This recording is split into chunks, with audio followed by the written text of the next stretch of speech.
Okay, we're back. That's the only thing about these little matchbox containers that are tough. The crickets do jump out pretty quick. He does look interested. I'm going to quit shaking here.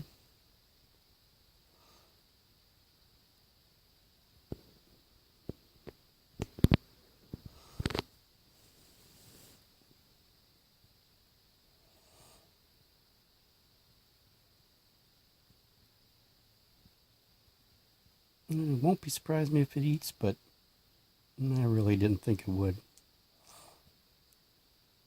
They do hold their weight, I've noticed.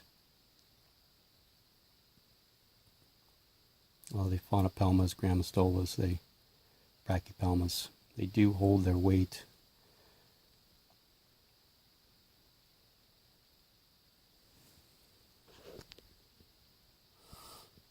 Well, little guy, see if we can coax him along just a little bit.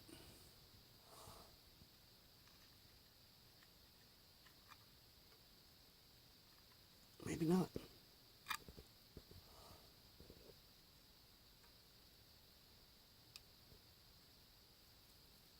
I guess not. Changed his mind. It doesn't really look like he needs to eat. It sure looks like he wants to, though. Till he gets there.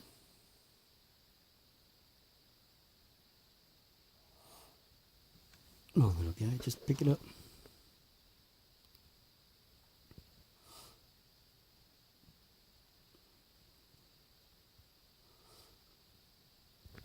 We'll let him be. Let him take it on his own. Go on to the next. The next one up is one of my 4 Brachypelma albopilosums.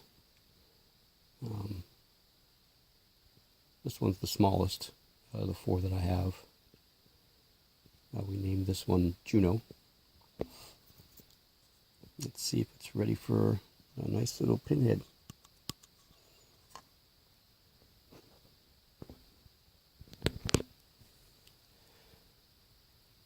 I know some people, I think elbows are one of the harder hitting Brachypelmas. Baggins also. I don't really have too much problems with my elbows eating. My mature male, although hasn't really eaten much. I think since I got him, he's eaten once, maybe twice.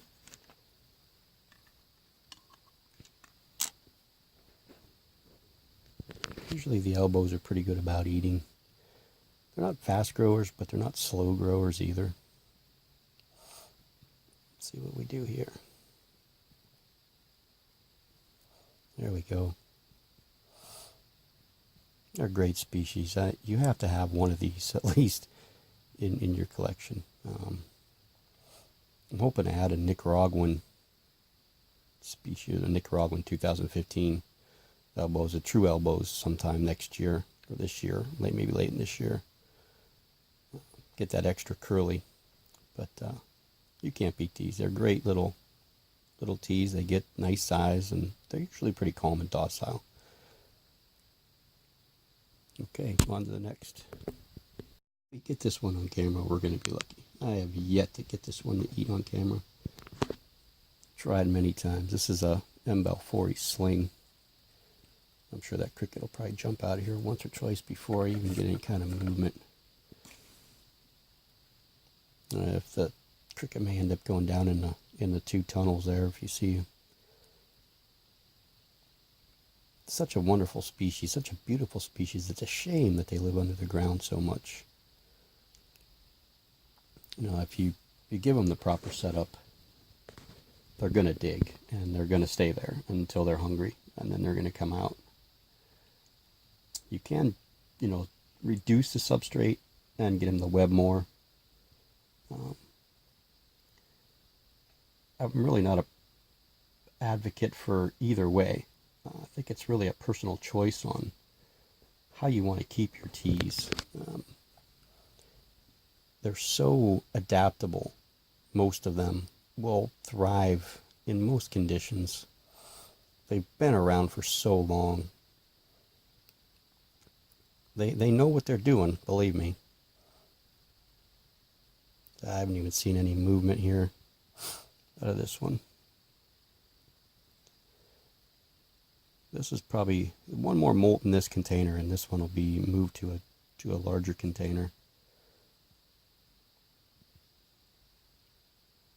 This one came in with 2 others, same size, same sack.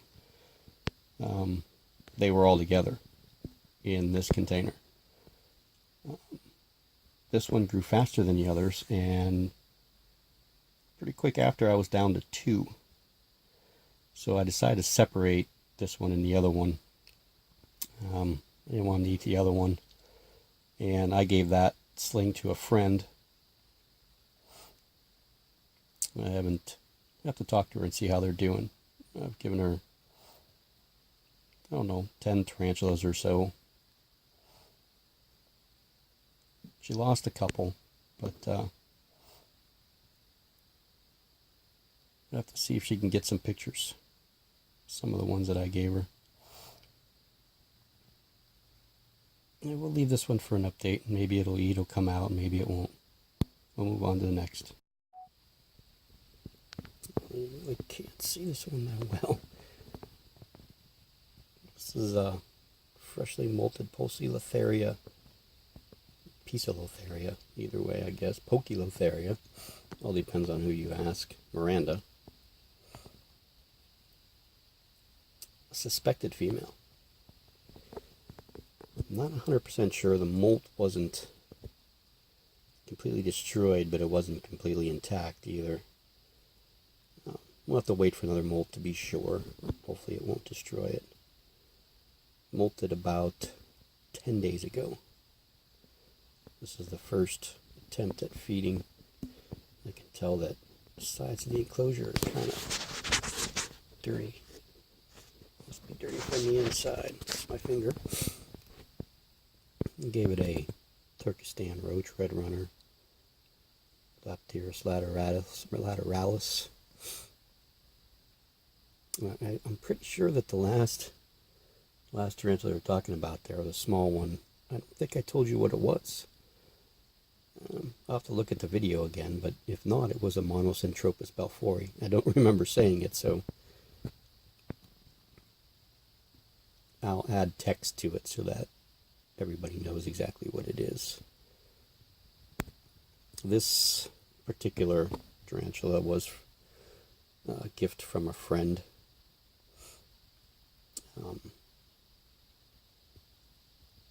She has her own reptile tarantula business called Mostly Reptiles. Her and her husband run it. Great people. If you ever get to any of their shows, the shows that they're at, they do a lot of shows in the Indiana area, Kentucky area. Look them up. You won't be disappointed with anything that you get from them, whether it's reptiles or tarantulas or whatever it may be. Ruth and Vaughn Cowper. Hope they don't mind that I mentioned them. Well, do we want to eat it, or are we just pissed off? It's had plenty of time to recover from its molt. I can't wait till this one grows up. I just love the coloring of these Mirandas, the browns and tans, creams. It goes to that whole earthy tone colors that I like.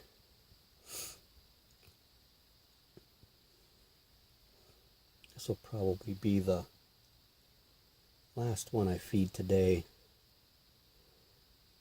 And we missed the Tapenikinius gigas.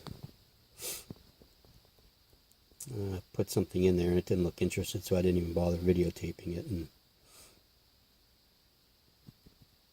it's running around. This one here usually plays Ring Around the Rosie a few times before it actually catches up. And this is the same container that I got it in from Ruth. She brought it to the Buffalo show that she did in the fall. And a friend of mine from here in Erie was going up, so he picked it up for me, brought it back. This is one I was after for a long time. Never really seen anyone that had them. And when I saw that Ruth had them, I talked to her and said, "Hey, what do I got to do?" And she said nothing. You know, it was nice of them to bring it to Buffalo and go to my friend to pick it up for me, so I didn't have to make that trip. As a matter of fact, I think I worked that weekend.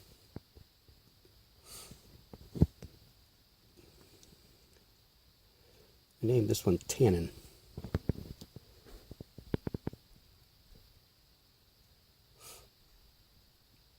Definitely wants to eat it.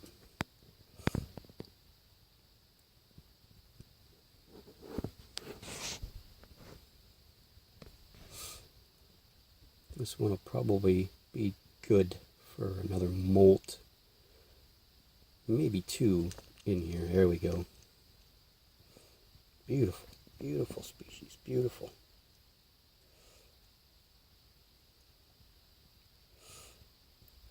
I've noticed with my other pokies that this one seems to grow slower.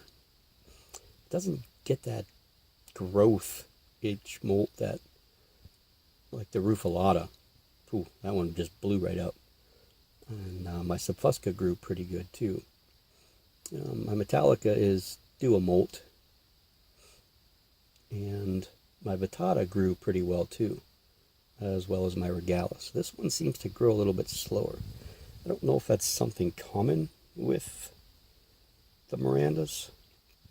Something I'll have to find out from some of the other keepers if they notice the same kind of patterns. This will probably be it for this video. It's ending here with a 5-minute video of a pokey. So look forward to more videos. I'm going to try and do them once or twice a week. I'm going to try and do a tea spotlight once a week where I'll pick one of my tarantulas and just show it off. I'll talk about them a little bit. So please give it a like if you enjoyed the video. Thumbs up. Comment below. I'll try to get back to everybody as soon as I can. And subscribe, please. The more people I get, the more videos I'll be able to do. So have a nice day, and we'll talk to you soon.